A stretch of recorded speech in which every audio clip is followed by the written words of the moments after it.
It's going down. Alright, Shalom. First and foremost, giving all praises, honor, glory, respect, and blessings to Yahweh, Ba'ashem, Yahweh Shai, Ba'ashem Rachak Kwadash. Salutations to the Lord's elect on the four corners of the earth, pushing this truth and sincerity while patiently waiting for Yahweh Shai's return. And double honors to our apostles and elders of Great Millstone, which have taught us everything we know through the spirit and power of Yahweh, Ba'ashem, Yahweh Shai. And welcome to another series of It's Going Down, being brought to you by the spirit and power of Yahweh, Ba'ashem, Yahweh Shai. Brits told to prepare for blackouts on really cold evenings. The head of the national grid has warned that a worst case scenario might see power cuts in January and February. Now, this wicked empire may not have that long. Okay? We hear them talk about, February of next year, January. Well, guess what? The Lord could bring this country down this year if he wanted to. It's nothing to the Lord to make it warm outside during the winter time, so his men could have, somewhere to flee to in an hour of martial law. Now, you see, that's the pride on these devils.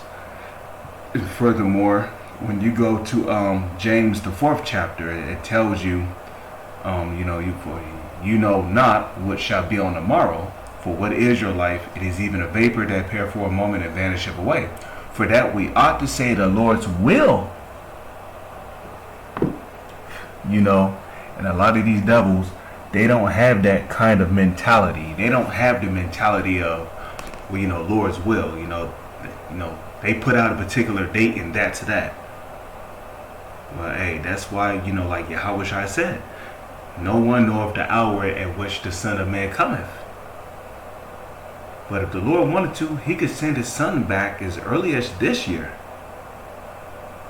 Now I'm not saying that's exactly going to happen, but just to give you an example of how the Lord could really shorten the time on the kingdom of these proud devils. But anyways, here it says, the deepest, darkest evenings in January and February could be marked by 3-hour blackouts. The head of the National Grid, ESO, John Pettigrew, said on Monday, emphasizing that he was talking about a worst-case scenario linked to the energy crisis in the continental Europe. Speaking at a Financial Times Energy Transition Summit, he explained that if the weather turns extremely cold and if gas supplies to feed power stations are insufficient, the company will have to switch off gas and electricity in parts of the country. It will be happening probably between 4 p.m. and 7 p.m. in the evenings of those weekends when it's really, really cold in January and February, which the intensity of in which it gets cold outside normally starts in the month of December. That's when it really starts to get so cold outside to the point to where you start to see snow. He explained in the context of the terrible things that are going on in Ukraine that the company needs to assess the potential risks. Normally during the coldest months and the extreme weather events, the United Kingdom imports gas and electricity from continental Europe. However, this year, European countries are facing a severe energy crisis aggravated by sanctions and a sharp decrease in Russian energy supplies. Okay, Pettigrew stressed that despite the risks involved, the national grid's base remains unchanged. It suggests that there would be enough gas and electricity for Britain this winter, or so they say.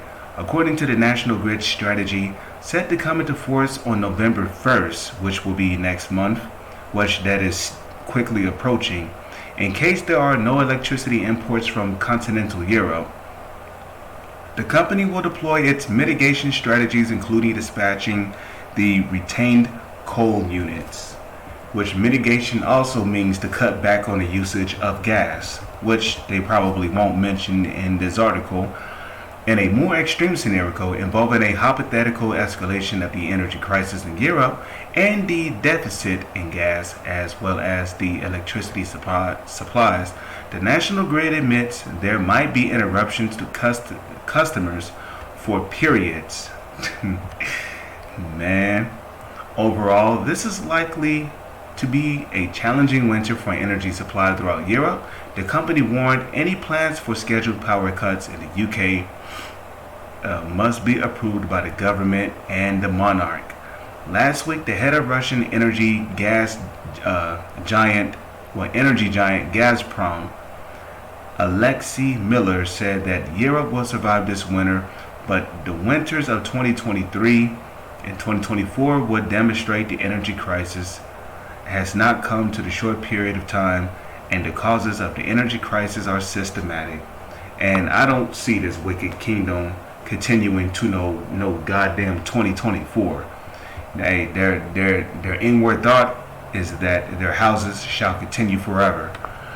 But it says President Vladimir Putin likened the EU's attempt to cut itself off from Russian fossil fuels to economic suicide, which really that was the US idea. It was the United States idea for Europe to stop receiving gas from Russia.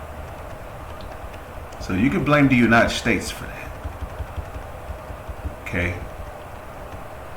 So let's go get that in Zephaniah, one of my favorite scriptures I like to bring out when it comes to the Lord's judgment.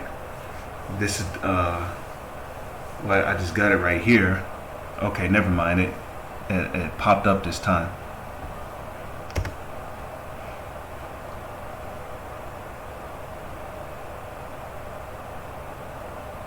So this is Zephaniah, right?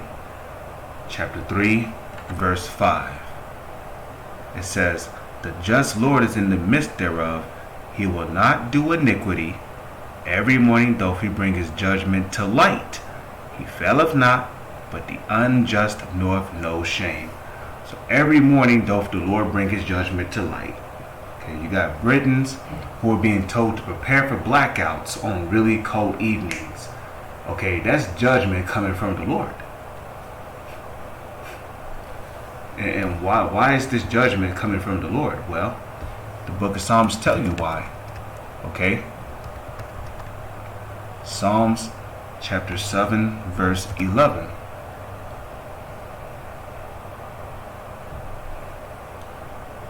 Okay, it says, Yahweh Bashem, Yahweh Shai judgeth the righteous, and Yahweh Bashem, Yahweh Shai is angry with the wicked every day. The Lord is angry with this country and how this world is being managed and ruled under its current rulers. I mean, you got sodomites all over the place. Okay, you got same-sex marriages taking place all over the world. You know, there's all kind of murders and kidnappings going on. You got children who are being kidnapped around the world.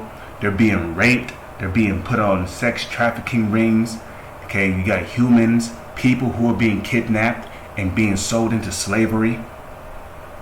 Okay, we're talking about people that have families who live normal lives. You know, they might have used to work a 9 to 5. They come home to their family. One day, you know, they woke up and you know, they find themselves in some unknown land, chained and shackled up, you know, getting ready to be slaves.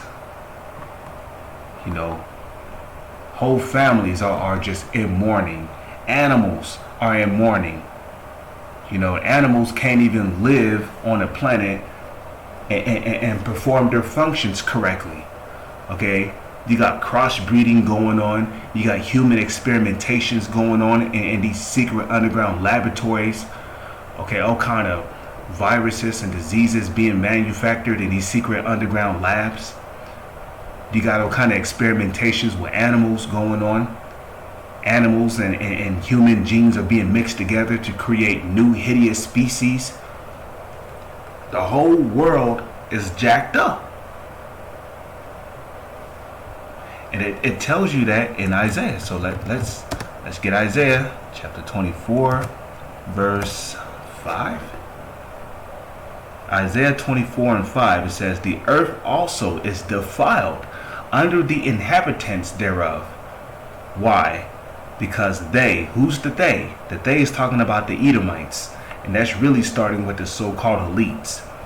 Because they're the ones who ultimately have rule and control over the whole earth, especially through their monetary banking systems, which is how they control and rule the vast majority of these countries around the globe, because they have transgressed the laws, changed the ordinance, broken the everlasting covenant. So the whole earth is all out of whack.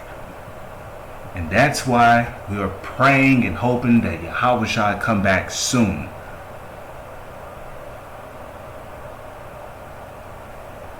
So that joy and paradise can be restored to the earth again. So righteousness can have its rule, its hold on the earth again.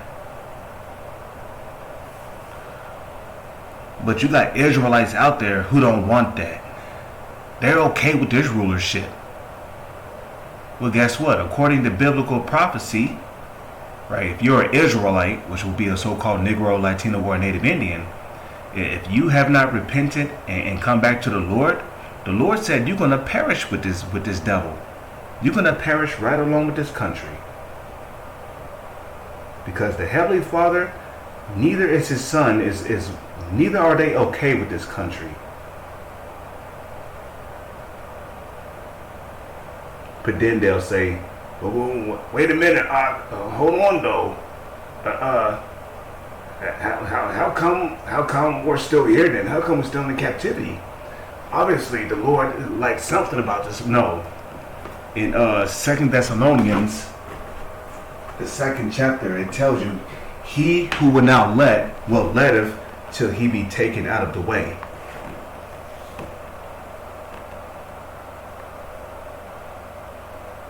But with that being said, I'm going to say Shalom is on to the next one.